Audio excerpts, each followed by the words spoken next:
Hey there, fools. Big T here, and I'm back with another video. And this video is kind of a rant based on, an assessment I made quite some time ago. Basically, back when Nintendo revealed finally their online setup as far as how it worked and how much it cost and all that kind of stuff.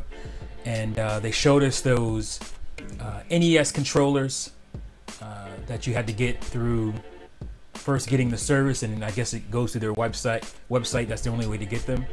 I remember saying back then, I'm sure I did a video, and I definitely we talked about it during the Juices Loose podcast, that this is kind of bullshit, because it's like pretty much everyone knew other systems were coming, and knowing that, I thought, well, hey, why isn't this an all-in-one type of controller, a controller that you can be able to use in the future for other systems and not just the NES? I said then that this is going to be a ripoff, because you had to pay $60 for two.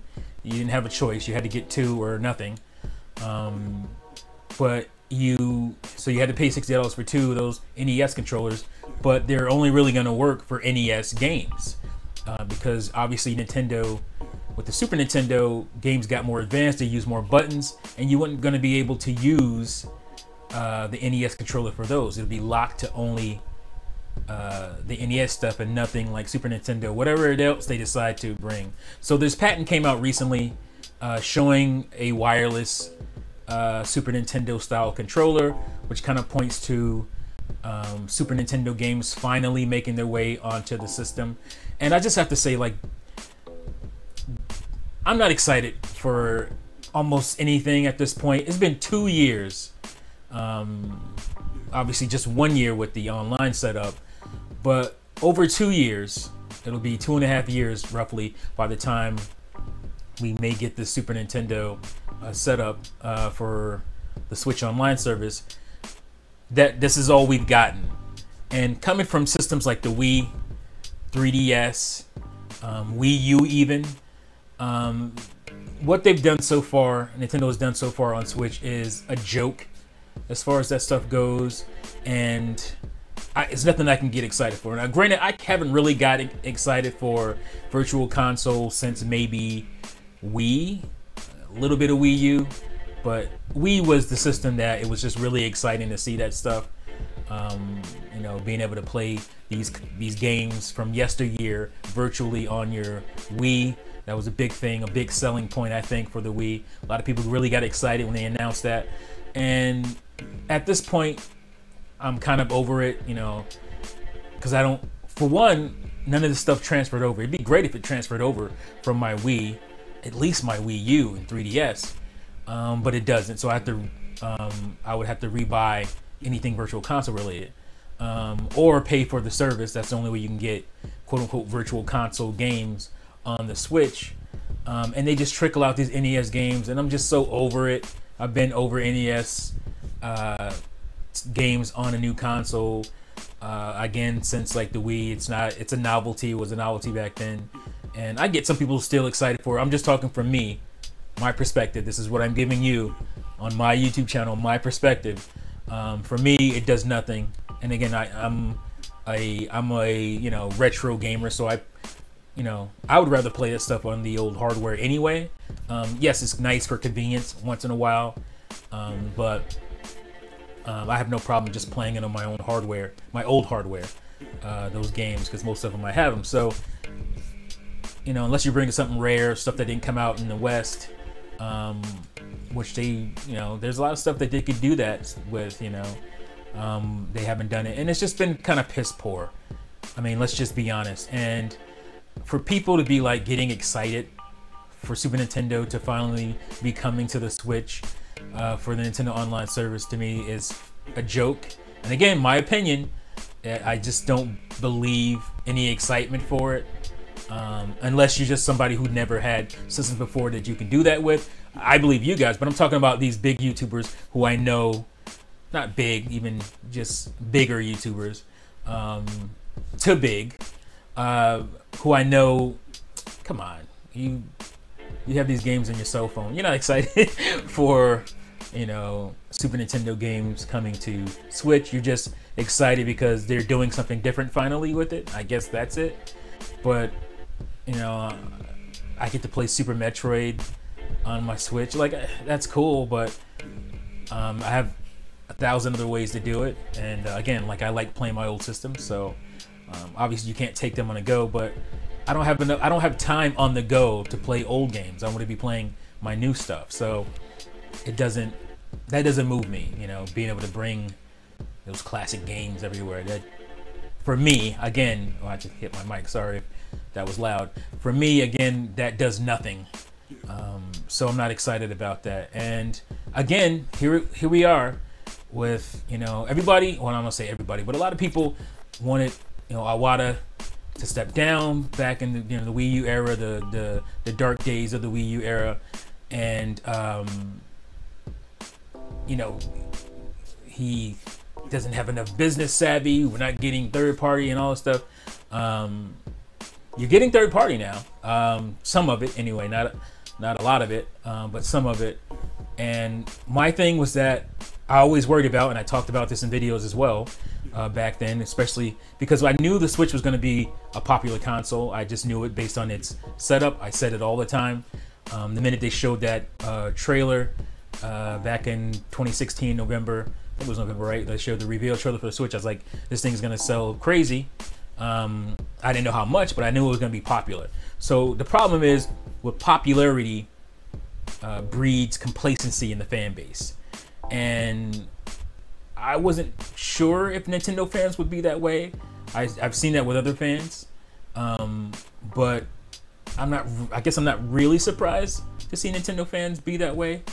Because this is the stuff I would make fun about for the other consoles. And Nintendo fans would be all over, yeah, those guys, you know, you know, they'll take anything because they have the popular console. This is the stuff we were talking about. And now Nintendo has the popular console and guys are just letting things go. And my thing is, I should be able to hold Nintendo's 2019 console to quote unquote modern standards when it comes to certain things. I should at least be able to hold it to the standard of a system that came out in 2001, the OG Xbox, as far as features and you know, internet capabilities and connectivity features, you know, with the console. But I try to avoid that because I know people get upset. Oh, you can't. Nintendo does their own thing. So I try to hold Nintendo to their own standard, as far as what they've done on consoles and stuff. And they're not even meeting their own standards.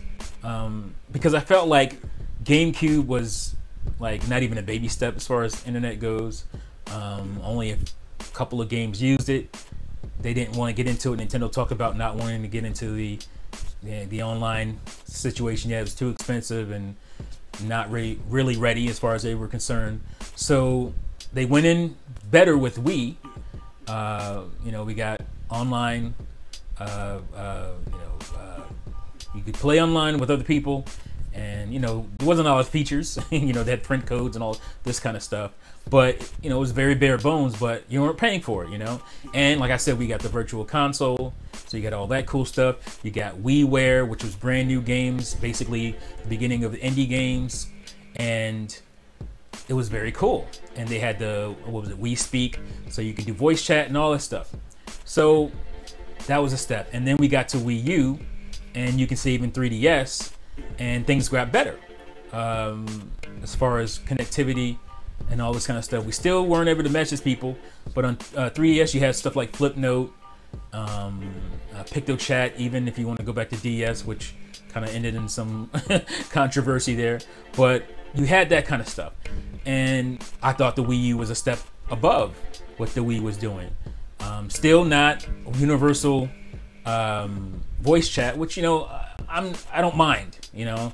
I don't feel like we have to have that stuff. Standard wise, should we have it? Probably. But for me, again, I'm holding Nintendo to their own standards. So again, the online setup was free. Virtual Console, the store was nice. Features wise, you know, It was nice to be able to hear music on the store and nice little themes and, you know, stuff that you get on the Wii U. Like, you didn't get themes because the Miiverse and stuff, which was awesome. But you got like folders and all that stuff. And for the, like I said, the internet setup was better. And again, it was still free. So I'm gonna hold Nintendo to, like I said, their own standards on this stuff, just so people don't get bent out of shape, which I should be able to hold them to, not just their own standards, but kind of industry standards. So I'm thinking, all right, so I never really was overly upset about how Nintendo was handling their online stuff, because for me, you know, I didn't need all that stuff. I didn't need all the extras. I would like to be able to message people. Miiverse was kind of soothing of that. You know, you weren't really able to message people and like set up gaming and anything like that. But it was something to interact with people on your console with, and it was really cool. But they got rid of it for the Switch, and you know, we started off free. We knew we were going to end up paying at some point because they told us right away.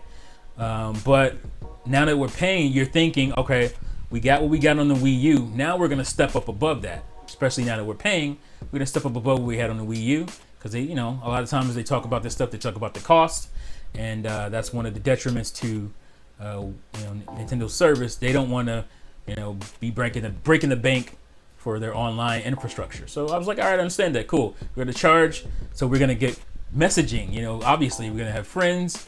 You're going to be able to message them, set up matches. The online itself would be better. Netcode and all this stuff would be better. And it's not at all. And you're lying to yourself if you don't agree with that. Because you're not lying to me. I play these games. I know better. You can say, well, I don't care, which is fine.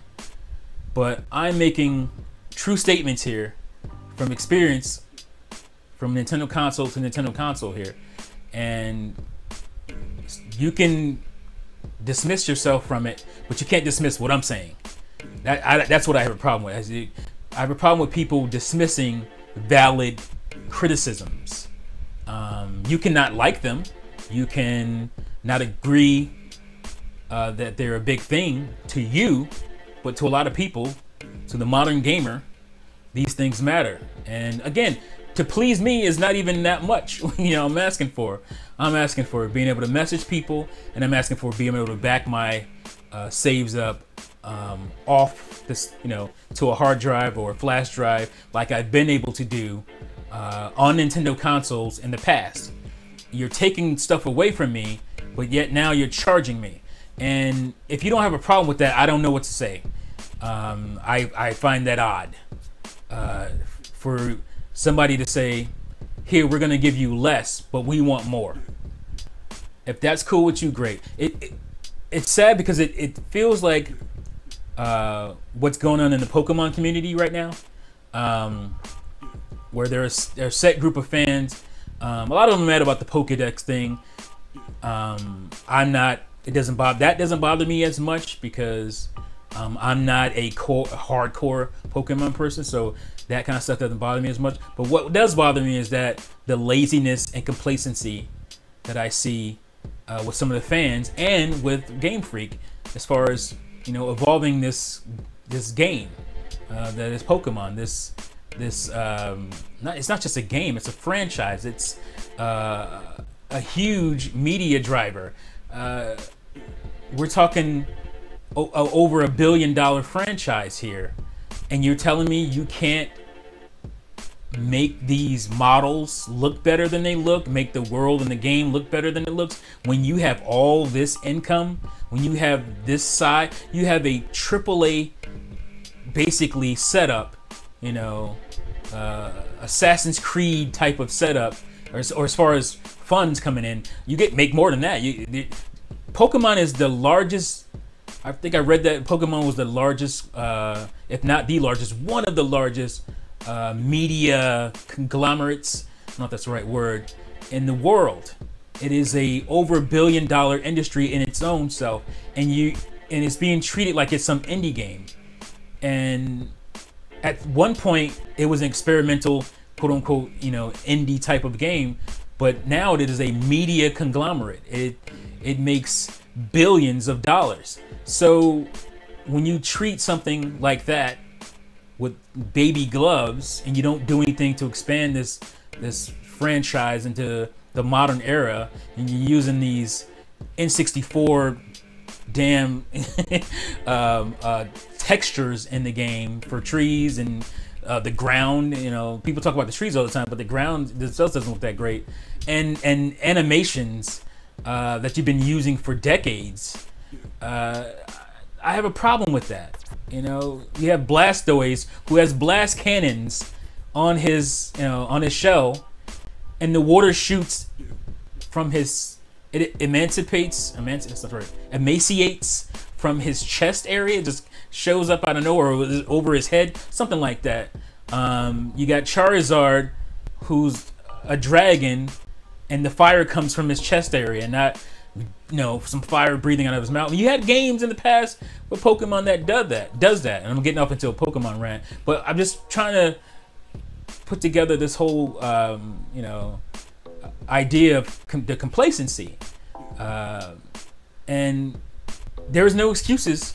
I talked about there's no excuses for third party to not support Switch because of its fan base, install base, and it keeps growing. And there's also no excuse for Nintendo to continue to treat this system like it's a failing system in many ways, as far as not updating it features wise, and the online is a joke, and the, you know, NES games is now we're maybe gonna finally get Super Nintendo games 2.5 years in, and they're just trickling out this stuff, and we've had way more stuff from them, from Nintendo and other consoles at this point. And again, to their standards, they're not living up to their standards, and now they're forcing you, they're gonna force you to buy again this Super Nintendo controller because you can't play it with the NES controller that you might have already bought. That's why I'm like, I'm not even buying that stuff. It's just a nostalgia play. It's like, oh, you guys want an NES controller on your Switch? Here's this. Instead of just giving us, like they've done in the past, again, holding it to their own standards, like they've done in the past, giving us a quote-unquote Pro controller, like on the Wii. Remember when we got the Wii? The Pro controller for the Wii. It looked like a Super Nintendo controller, but yet it still had analog sticks. It had every button you needed for every console that was going to show up on the Virtual Console. But Nintendo on the Switch come out with this, you know, bare bones NES controller, knowing they were going to be releasing games that controller wouldn't be good enough for. Instead of just giving us a quote unquote a 2D Pro controller or whatever, like they did on the Wii, you know. It's insane. And obviously, yeah, you don't have to buy it. I understand that. You can just use your Joy-Cons that you already have. You can use your Pro controller if you bought one of those. But they know they're gonna get people to buy this, you know, for a nostalgia play. And yeah, at the end of the day, they're a business. But what about the consumers? Nintendo used to be about the consumers. You had CEOs and whatnot taking pay cuts, Iwata, because of underperformance. And now that we got this new dude in, it's all about the money. And I'm just afraid that once we lose people like Miyamoto, he's not gonna do this forever. You know, he's getting up there. Aonuma, Sakurai. You know, Sakurai is kind of already gone in a way because he's not Nintendo internal anymore. So once we start losing those guys, you know, that core, you know, is it going to be all about business at that point? Has Nintendo culture permeated through the company enough to where we don't have to worry about that? I don't know, and that's worrisome to me. And I just don't understand. It's this we're winning now mentality. Nintendo mentality is like you're so short-sighted. You don't care about what this can mean for the future, and you should care about what it's gonna mean for consumers who are serious about this stuff. It's not just, you know, you don't want to upset fan bases. I don't care about that stuff. So I also just wanted to add on the end of this is that pretty soon, I'm not sure when, I'm gonna stop putting ads on my videos. And if you want to support my channel, you don't have to sit through ads. You could join, or you could hit up the Patreon, and that'd be a way to support my channel, because I like doing this because I want it to grow, and if it's not growing, and I'm not gonna go crazy over it growing, YouTube with their I mean, I can't really blame YouTube, because the audience on YouTube is so, in many ways, so pathetic that we're in the era of fake. Like, we got fake gamers who put up fake reviews. You got fake news. You got fake music. We're just in the era of fake, and people don't care about real anymore, and they just want you to, everything is awesome and everything is great, and I can't do it. It's not in my my being to be fraudulent and fake. And if I'm not gonna chase that, because that's the only way to do it, because we have these audiences that just consume bullshit. And YouTube understood that you get mad at Google and stuff, but just look around to what the popular videos are and channels are, and you'll see it's just garbage consumption. So I want to get back to just me being creative as hell, and not paying YouTube, not helping YouTube make money, on videos by putting ads on my videos, and the YouTubers get pennies off of that stuff, literally pennies, and they get a lot more. So I just want to get to being creative, doing that, and if you guys want to support, like I said, I have the Patreon. I'm gonna keep that. I'm gonna get rid of the ads. And I'm not sure when I'm gonna do it, but pretty soon here. So yeah, I just wanted to throw that out there. We have to get better as an audience if we want the media that we consume to get better. Long ago I made this video, broken gamers equals broken games. Like, we wouldn't have garbage practices in gaming if people weren't accepting them. If people weren't spending hundreds of dollars in microtransactions for feeble games, games that are partially put out when they should do more. When we've had more, then this stuff wouldn't happen. So it all starts with us, the consumer, the user. And if we consume garbage, that's all we're gonna get. And that's what's happened at YouTube. Like I said, I complain about channels that I don't see anymore and stuff like that, but people just kind of giving up. It's like, what's the point when nobody's watching me? They're just watching people screaming and acting stupid on camera, not being real. Shout out to CND, by the way, Captain Nintendo dude. He made a video saying he's basically tired of being fake. And he's a big channel, and he's just like, kind of, like, I'm gonna stop being this persona and just be me. And I'm sure that's gonna hurt him in some ways, but maybe, hopefully, it'll help him. So shout out to him. And I don't want to turn into some fake dude to chase the algorithm. I'm gonna be real with you. I'm not gonna. I'm a big Nintendo fan, but I'm not gonna, feed you BS because I like Nintendo. You're gonna get the real here. There's plenty of channels you can get that fake bullshit from. This isn't one of them. So yeah, that's my rant, guys. Let me know what you guys think about this.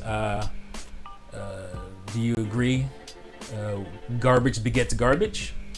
That you can't just accept mediocrity just because everything is awesome. Let me know what you think in the comments below. Thank you again for watching and listening, and now see you fools next time. Peace out.